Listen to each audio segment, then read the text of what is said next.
거울을 들여다보다 얼굴빛은 마음이 하는 일을 닮아간다. 준서는 곰곰이 생각했다.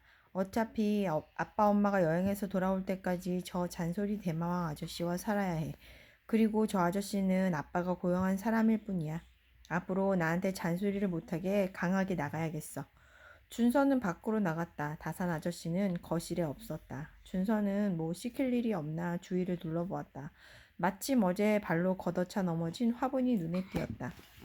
준서는 다산 아저씨 방문을 두드렸다. 아저씨가 문을 열었다. 뭐 필요한 거 있니?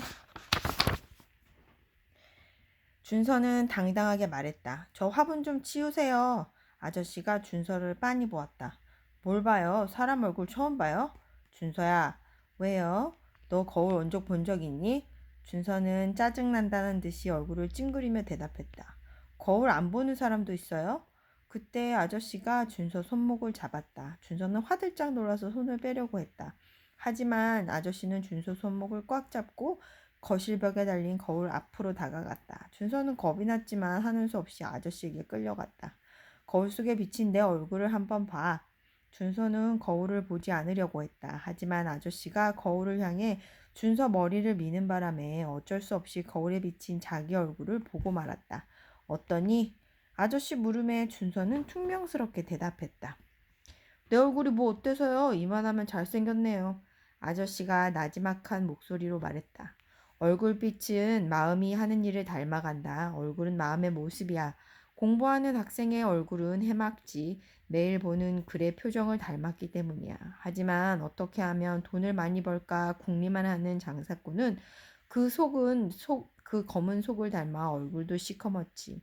도박꾼의 눈동자는 잠시도 쉬지 않고 희번덕거리고 해맑던 아이의 표정 위에 장사꾼의 시커먼 속과 도박꾼의 교활한 눈빛이 깃들게 되지. 사람은 생긴 대로 노는 게 아니다. 노는 대로 생기는 거지. 얼굴 표정은 자꾸 변해. 그래서 옛날 사람은 나이가 들면 자기 얼굴에 책임을 져야 한다고 했다. 준서는 다시 한번 거울을 들여다봤다. 잘생긴 얼굴은 어디 가도 없고 가득 심술이 붙어있는 남자애가 서 있었다. 눈에는 짜증이 가득했고 입술은 심술궂게 삐죽 나와 있었다. 준서는 싱긋 웃어보았다. 하지만 얼굴은 웃는 게 아니라 이상하게 일그러졌다. 입을 좀 더 벌리고 웃어보았다. 이번에는 입만 벌렸을 뿐 눈은 전혀 웃고 있지 않았다. 크게 웃으려고 할수록 얼굴이 점점 더 이상해졌다. 준서가 거울을 보고 있는 동안 다산 아저씨는 장갑을 끼고 화분을 치웠다. 깨진 화분을 봉투에 담고 바닥에 떨어진 흙을 쓸어 담았다. 뿌리채 드러난 화초는 빈 화분에 옮겨 심었다. 준서는 이상하게 마음이 불편했다. 처음에 치우라고 시킬 땐 솔직히 아저씨를 괴롭히고 싶은 마음이 컸다. 하지만 거울을 보고 난 뒤부터 왠지 마음이 불편해졌다. 아저씨는 쓸어 모은 흙을 베란다로 가지고 나갔다. 그리고 베란다에 있던 빈 화분에 흙을 채워 넣기 시작했다. 준서는 아저씨가 하는 일을 물끄러미 바라보았다. 지금 뭐 하시는 거예요? 아저씨는 딱딱하게 굳은 흙을 꽃삽으로 잘 다지면서 말했다. 내가 만약에 시골에 살았다면 과수원이나 채소밭을 가꿨을 거다. 집에는 뽕나무, 배나무, 사과나무를 가장 먼저 심고 온나무, 당나무, 석류나무, 포도나무도 심었을 거야. 나무나 채소를 심을 땅이 있는데 이렇게 아무것도 심지 않는다면 세상을 버리는 일이지. 그래서 이 흙에 우리가 먹을 푸성기를 좀 심으려고 그런다. 구질구질하게 그런 걸 뭐하러 심어요? 사다 먹으면 편한데. 준서는 화분을 발로 툭툭 치며 심통 맞은 얼굴로 말했다. 아저씨는 그저 빙긋 웃더니 열심히 화분에 흙을 다졌다. 난 가서 채소 모종을 좀 사와야겠다. 같이 갈래? 준서는 아저씨를 빤히 바라보며 말했다. 아저씨 혼자 다녀오세요. 다산 아저씨는 고개를 절레절레 젓더니 밖으로 나갔다. 준서는 자기 방으로 들어가 침대에 벌렁 누웠다. 정말 이상한 아저씨야.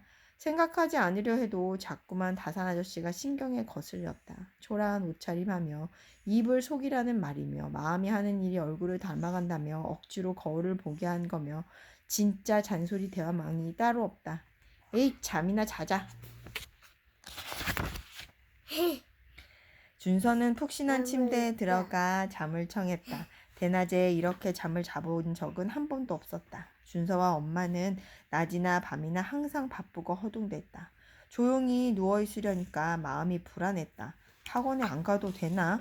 다른 애들은 지금 열심히 공부하고 있을 텐데 나 혼자 뒤떨어지면 어떡하지?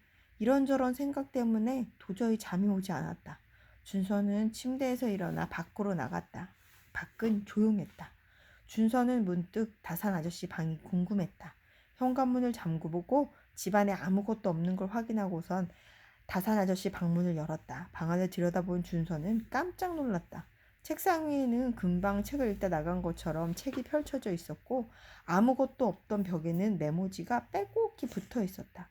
준서는 조심조심 방 안으로 들어갔다. 책상 옆에는 책이 책상 높이만큼 쌓여 있었다.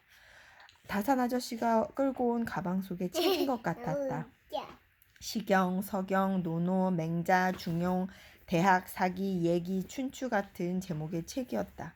책상 위에도 책이 몇 권 있었다. 책상 위에는 목민심서, 흠심서, 경세유표, 여유당 전서, 마과회통 같은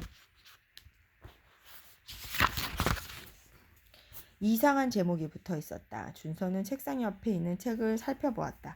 한문으로 되어 있어서 무슨 내용인지 알 수가 없었다. 책상 위에 있는 이상한 제목의 책들도 모두 한문이었다. 벽에 붙여놓은 메모지도 모두 뜻을 알 수 없는 한문으로 적혀 있어서 무슨 내용인지 알 수 없었다. 책상 위에 펼쳐놓은 공책에도 역시 한문으로 된 글씨가 빼곡히 적혀 있었다. 준서는 책과 공책 메모지를 찬찬히 들여다보았다. 뭔지는 모르겠지만 대단한 열정과 정성이 느껴졌다. 준서는 다산 아저씨가 들어오기 전에 재빨리 밖으로 나왔다. 기분이 이상했다. 저 아저씨 정체가 뭐지? 목민심서나 흠음심서는 다산 정약용이 쓴 책인데 왜 자기를 다산이라고 불러달라고 한 거지? 혹시 저 아저씨가 다산 정약용? 에이, 그럴 리가. 다산 정약용은 이미 오래전에 죽었는데. 그럼 뭐지? 다산 정약용을 너무 좋아한 나머지 미쳐버린 사람? 맞아, 그럴지도 몰라. 누군가 너무 좋아하면 살짝 미쳐버린다고 하던데. 별의별 생각이 다 들었다. 준서가 어쩔 줄 모르고 있는데 현관문이 열리고 다산 아저씨가 들어왔다. 준서는 깜짝 놀라 소파에서 벌떡 일어났다. 다산 아저씨는 양손에 채소 모종을 가득 들고 들어왔다. 얼굴을 보면 미친 사람 같진 않은데, 그리고 설마 아빠가 미친 사람한테 나를 맡겼겠어. 그럼 저 사람은 누구지? 준서는 두 눈을 말똥말똥 튼 채 다산 아저씨를 빤히 바라보았다. 다산 아저씨가 집 안으로 들어오며 준서에게 도움을 청했다. 좀 들어줄래? 준서는 책장에서 책을 빼들고 소파에 털썩 앉았다. 나 책 읽을 거예요. 아저씨는 하는 수 없다는 표정으로 베란다로 나가 채소 모종을 화분과 플라스틱 통에 골고루 심었다. 심은 채소에 물까지 주고 나더니 아저씨는 허리를 두드렸다. 거실에서 책을 읽던 준수는 속으로 중얼거렸다. 그러게 왜 사서 고생이랑. 준서는 다산 아저씨가 심어놓은 채소를 살펴보았다. 너무나 작아서 도무지 자랄 것 같지 않았다. 저걸 언제 키워서 먹어? 괜한 시간 낭비, 힘 낭비, 정말 이상한 아저씨야.